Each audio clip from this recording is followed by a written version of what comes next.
ಆ ಹುಡುಗಿ ಫ್ರೆಂಡ್ ಒಬ್ರು ಸಿಕ್ಕಿದ್ರು ಅವತ್ತು. ಸಿಕ್ಬಿಟ್ಟಿದ್ದಾನೆ, ಏನು ಪ್ರಭಾಕರ್ ಹೇಗಿದೆಯಾ ಹಂಗೆ ಅಂದ್ಬಿಟ್ಟು ಅದನ್ನ ಮಾತಾಡ್ಕೊಂಡಿದ್ವಿ. ಸಿಕ್ಕಿದ್ರ ಅವರು ಅಂದ್ರೆ ಇಲ್ಲಮ್ಮ ನಾನು ಬಿಟ್ಬಿಟ್ಟೆ ಅವೆಲ್ಲನೂ ಹಂಗೆ ಅಂದೆ. ಇಲ್ಲ ಒಂದ್ಸರಿ ಮಾತಾಡ್ತೀಯಾ ಅಂದರು. ಬೇಡ ಅಂದ್ರೆ ಅದೇನೋ ಇರ್ತದಲ್ಲ ಕೆರ್ಕೊಳ್ಳೋದು ಅಂತ ನಂಬರ್ ತಗೊಂಡೆ. Sir is blushing. ಅಮ್ಮ ಅದಾಯಿತು, ಸಿಕ್ಕಿದ್ರು ನಂಬರು ಮಾಡಿದೆ. ಮಾಡಿದ ತಕ್ಷಣ ಅವ್ರಿಗೂ ಶಾಕು. ಫೋನ್ ಮಾಡಿದ ತಕ್ಷಣ ಎಷ್ಟೋ ದಿನ ಅಂದರೆ ಸುಮಾರು ವರ್ಷಗಳು ಆಗ್ಬಿಟ್ಟಿತ್ತಲ್ಲ, ಸುಮ್ಮನೆ ಹಂಗೆ ಒಂದು ಫೋಟೋ ಕಳಿಸು ನೋಡೋಣ ಈಗ ಹೇಗಿದೆಯಾ ಅಂದ್ಬಿಟ್ಟು ಕೇಳಿದೆ. ಒಂದು ಕಳ್ಸಿಲ್ಲ ಮ್ಯಾಮ್, ಅವ್ರೊಂದೇ ಒಂದು ಕಳ್ಸಿಲ್ಲ. ಒಂದೇ ಫೋಟೋ ಕಳಿಸಿ ಬೇಕಿತ್ತಾ ಇದು ನಿಮಗೆ? 51 ಫೋಟೋ. ಅದು ಒಂದು ಫೋಟೋ ಬಂದಾದ್ಮೇಲೆ ಆಯ್ತು ಮಾಮೂಲಿ ಎಲ್ಲ ಮನೇಲಿ ಏನು ಹೇಳಿಲ್ವಲ್ಲ, ಏನು ಮಾಮೂಲಿ ಏನು ಗೊತ್ತಿರ್ಲಿಲ್ವಲ್ಲ, ಆರಾಮಾಗಿ ಮಲಗಿದ್ದೆ. ಒಂದಿನ ಎಲ್ಲ ಫ್ರೆಂಡ್ಸ್ಗಳ ಜೊತೆ ಪಾರ್ಟಿಗೆ ಹೋಗಿದ್ದೆ. ನಾನು ನೈಟ್ ಮಲಗಿದ್ದೀನಿ, ಒಳ್ಳೆ ನಿದ್ದೆ. 12:30 1 ಗಂಟೆ ಏನೋ ಸುಮ್ಮನೆ ಬಂತು. ಸುಮ್ಮನೆ ಟಚ್ ಆಯಿತು. ಹಿಂಗೆ ನೋಡಿದೆ, ಹಿಂಗೆ ಫೋಟೋ ತೋರಿಸಿದ್ಲು ಅವಳು. ಹಿಂಗೆ ನೋಡಿದೆ, ಕನಸೇನೋ ಅಂದ್ಕೊಂಡು ಸುಮ್ಮನೆ ಮಲಗಿಬಿಟ್ಟೆ.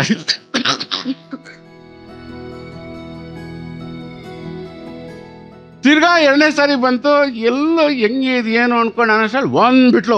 ಅದು ಎಷ್ಟು ದೊಡ್ಡ ಕತೆ ಆಗೋಯ್ತು ಅಂದರೆ, ಅದು ಪಾಪ ಅವ್ರು ಸಿಗ್ತಾನಿದ್ದಿಲ್ಲ ಮಾಡ್ತಾನಿದ್ದಿಲ್ಲ. ಆಮೇಲೆಲ್ಲ ಹೋಗಿ ಅವಳು ಫೋನ್ ಮಾಡಿ ಅಮ್ಮ ಅವಳೆಂತ ಪಾಯಿಂಟ್ ಹೊಡೆದ್ರು ಗೊತ್ತಾವಾಗ, ಅವ್ರು ಆ ಥರದವ್ರೆಲ್ಲ ಸುಮ್ಮನೆ ಇರಿ ಅಂದವಳೆ. ಇವಳು ಇದ್ದಿದ್ದು ಕೋಪ ಬಂದ್ಬಿಡುತ್ತೆ. ನೀನು ಅಂಶದಿಂದ ನಿಂದೆ ಇತ್ತು ಅಂದ್ಬಿಟ್ಟಿದ್ದ. ಬೇಕು ಅಂತಲ್ಲ, ಅದು ಆಕಸ್ಮಿಕವಾಗಿ ಆಗಿದ್ದು. ಅದಲ್ಲೇ ಡ್ರಾಪ್ ಬಿಟ್ಬಿಟ್ವಿ. ನಿನ್ಗೂ ಗೊತ್ತಲ್ಲ, ನಾನು ಇದೇ ಹೇಳಿದ್ನಲ್ಲ ಸ್ಟ್ರೈಟ್ ಫಾರ್ವರ್ಡ್ ನೀವು ಯಾಕೆ ಅಂತ. ಅದನ್ನ ಕೇಳಿದ್ದಕ್ಕೆ, ಅವ್ರನ್ನ ಸ್ಟ್ರೈಟ್ ಫಾರ್ವರ್ಡ್ ಕೇಳಿದ್ದಕ್ಕೆ ಇವಾಗವರೆಗೂ ಆ ಟಚ್ ಇಲ್ಲ. ನನ್ನ ಸಂಸಾರ ಚೆನ್ನಾಗಿದೆ. ನಿಜವಾಗ್ಲೂ ಈ ಜೋಡಿಗೆ ಬರಲಿ ಒಂದು ದೊಡ್ಡ ಚಪ್ಪಾಳೆ. ಪ್ರಭಾಕರ್ ಸರ್, ಮಾಲತಿ ಮೇಡಮ್, ನಿಮ್ಮ ಜೋಡಿ ಎಷ್ಟೋ ಜೋಡಿಗಳಿಗೆ ಸ್ಫೂರ್ತಿ ಆಗಬೇಕು ಅನ್ನೋದು ನಮ್ಮ ಆಸೆ. ನೋಡೋಣ ಇವತ್ತಿನ ಈ ಒಂದು ಕಾನ್ವರ್ಸೇಷನ್ಸ್ ಬಗ್ಗೆ ನಮ್ಮ ಬೀಗರು ಏನು ಹೇಳ್ತಾರೆ ಅಂತ ಕೇಳೋಣ. ಪ್ರೇಮ್ ಅವರೇ. ಅಕ್ಕ ನಮಸ್ಕಾರ. ನಮಸ್ಕಾರ. ಪ್ರಭಾಕರ್ ಸರ್ ನಮಸ್ಕಾರ. ನೀವು ಒಬ್ರಿಗೊಬ್ರು ಕೇಳ್ಕೊಂಡಂಥ ಪ್ರಶ್ನೆ ಏನು ಪ್ರಾಬ್ಲಮ್ಸ್ ಇದೆ ಸಾಕಷ್ಟು ಎಲ್ಲರ ಜೀವನದಲ್ಲೂ ಇರೋ ಅಂಥದ್ದೇ. ಅದನ್ನು ನೀವು ಮುಕ್ತವಾಗಿ ಹೇಳ್ಕೊಂಡಿದ್ದೀರಾ. ಮೊದಲನೇದಾಗಿ ನಾನು ಝೀಗೆ ಮತ್ತು ಜೋಡಿ ನಂಬರ್ 1 ವೇದಿಕೆಗೆ ಥ್ಯಾಂಕ್ಸ್ ಹೇಳೋಕ್ಕೆ ಇಷ್ಟಪಡ್ತೀನಿ.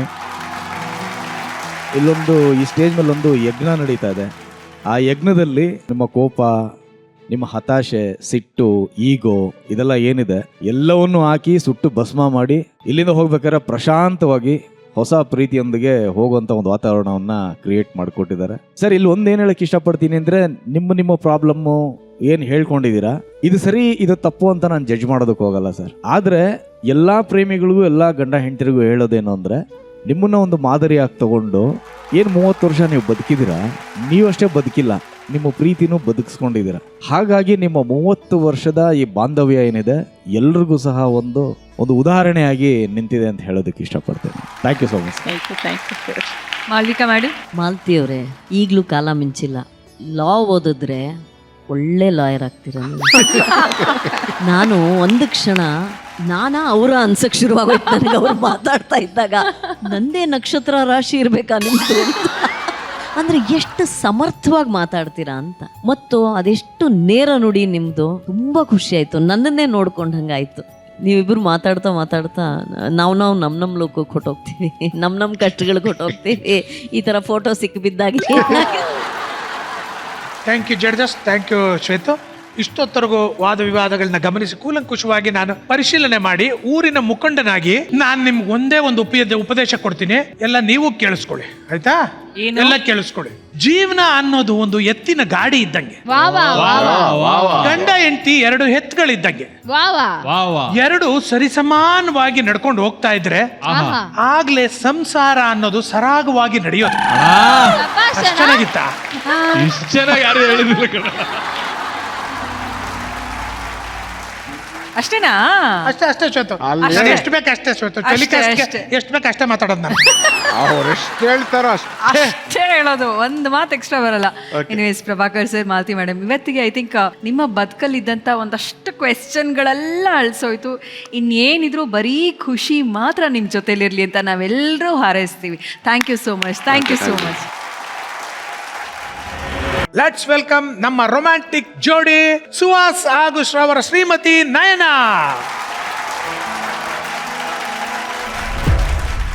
ನೀನೇ ಸ್ಟಾರ್ಟ್ ಮಾಡು. ಫಸ್ಟ್ ಕ್ವೆಶ್ಚನ್ ನಿನ್ ಕಡೆಯಿಂದಾನೇ ಬರ್ಲಿ. ನಾವೇನೋ ಒಂದು ಡಿಸ್ಕಷನ್ ಮಾಡ್ತಾ ಇರ್ತೀವಿ, ಇನ್ವಾಲ್ವ್ಮೆಂಟ್ ಅಲ್ಲಿ ಒಂದೇನೋ ಮಾತಾಡ್ತಾ ಇರ್ತೀವಿ, ನನ್ನಿಂದ ಏನೋ ಒಂದು ರೆಸ್ಪಾನ್ಸ್ ಬಂದಾಗ ನೀನ್ ತುಂಬಾ ಒಂದೊಂದ್ಸರಿ ಸ್ನ್ಯಾಪ್ ಆಗ್ಬಿಡ್ತೀಯ, ಅಂದ್ರೆ ತುಂಬಾ ಮುಂಗೋಪತನದಿಂದ ರೆಸ್ಪಾಂಡ್ ಮಾಡ್ಬಿಡ್ತೀಯ. ಸೊ ಅದೊಂದು ನಂಗೆ ತುಂಬಾ ಬೇಜಾರಿದೆ. ಸೊ ಆಕ್ಚುಲಿ ಇದನ್ನ ನಾನು ಒಪ್ಕೊಳ್ತೀನಿ. ಮದ್ವೆ ಆಗಿದ್ ಒಂದು ವರ್ಷ ಪೀರಿಯಡ್ ಅಂತೂ I have done that a lot of times. But ಈಗ I have controlled a lot. ಈಗ ಅಷ್ಟು ಸ್ನ್ಯಾಪ್ ಆಗಲ್ಲ. ನನಗೆ ಅನ್ಸ್ತಾ ಇರೋದು ರೀಸೆಂಟ್ ಟೈಮ್ಸ್ ನಲ್ಲಿ ನಾನು ಆತರ ಸ್ನ್ಯಾಪ್ ಆಗೋದು ತುಂಬಾ ಕಡಿಮೆ ಮಾಡಿದೀನಿ ಅಂತ ನನಗೆ ಅನಿಸಿದೆ. ಇಫ್ ಯು ಆರ್ ಫೀಲಿಂಗ್ ನಾನು ಆತರ ಮಾಡ್ತಿಲ್ಲ ಅಂತ I will work more on that. Yes Nayana ಅವರೇ, ನಿಮ್ಮ ಪ್ರಶ್ನೆ. ಯಾವಾಗ್ಲೂ ರೀಸೆಂಟ್ ಟೈಮ್ಸ್ ಅಲ್ಲಿ ಹೇಳ್ತಿರ್ತೀನಿ, ನಾನು ಒಬ್ಳೆ ಅಲ್ಲ, ನಿಮ್ಮ ಅಮ್ಮನೂ ಹೇಳಿದ್ದಾರೆ, ಚಿಕ್ಕಾಪಟ್ಟೆ ಚಿಕ್ಕ ವಿಷಯಕ್ಕೂ ತುಂಬಾ ಕೋಪ ಮಾಡ್ಕೋತಿದ್ಯಾ, ತುಂಬಾ ಟ್ರಿಗರ್ ಆಗ್ತಿದ್ಯಾ ಅಂತ ನಂಗೆ ಅನ್ಸುತ್ತೆ, which I am not at all liking Suhas. ನನ್ ಕೋಪ ಏನಿಲ್ಲ ಮುದ್ದು, ನಾನೊಂದು 5 minutes ಇರುತ್ತೆ ಅಷ್ಟೇ ಕೋಪ. But it's not an excuse. ನಾನು ಆದಷ್ಟು ಕಡಿಮೆ ಮಾಡ್ಕೊಳ್ಳೋಕೆ ಟ್ರೈ ಮಾಡ್ತೀನಿ. Yes, thank you so much. ನೀನು ಯಾವಾಗ್ಲೂ ಫ್ರೆಂಡ್ಸ್ ಜೊತೆ ಎವ್ರಿ ಡೇ ಆಚೆ ಹೋಗ್ತೀಯಾ. ನಾನು ನಿಂಗೆ ಹೇಳಿದ್ದೀನಿ ಸುಮಾರು ಸತಿ ದಟ್ ನೀನ್ ಫ್ರೆಂಡ್ಸ್ ಜೊತೆ ಹೋಗೋದು ನನಗೆ ಪ್ರಾಬ್ಲಮ್ ಅಲ್ಲ, ಬಟ್ ಎವ್ರಿ ಡೇ ಆಚೆ ಹೋಗೋದು ನನಗೆ ಪ್ರಾಬ್ಲಮ್ ಅಂತ. 30 minutes ಅಲ್ಲಿ ಹಿಂಗೋಗಿ ಹಿಂಗ್ ಬಂದ್ಬಿಡ್ತೀನಿ ಮುದ್ದು ಅಂತ. ನೀನ್ ಬರಲ್ಲ ಅಂತ ಹೇಳೇ ನಿನಗೆ ಕಳಿಸ್ತೀನಿ, but still you end up doing the same thing. I am not liking it. I have told you. ಇದನ್ನ ನಾನು ನಿಂಗೆ ಸುಮಾರು ಸತಿ ಹೇಳಿದ್ದೀನಿ, ಇವತ್ತು ಹೇಳ್ತಾ ಇದ್ದೀನಿ. I don't know what your answer will be for this. ಆವಾಗ ಹೋಗ್ತೀನಿ ಬಿಟ್ರೆ ಸಾರಿ, ಹಲೋ.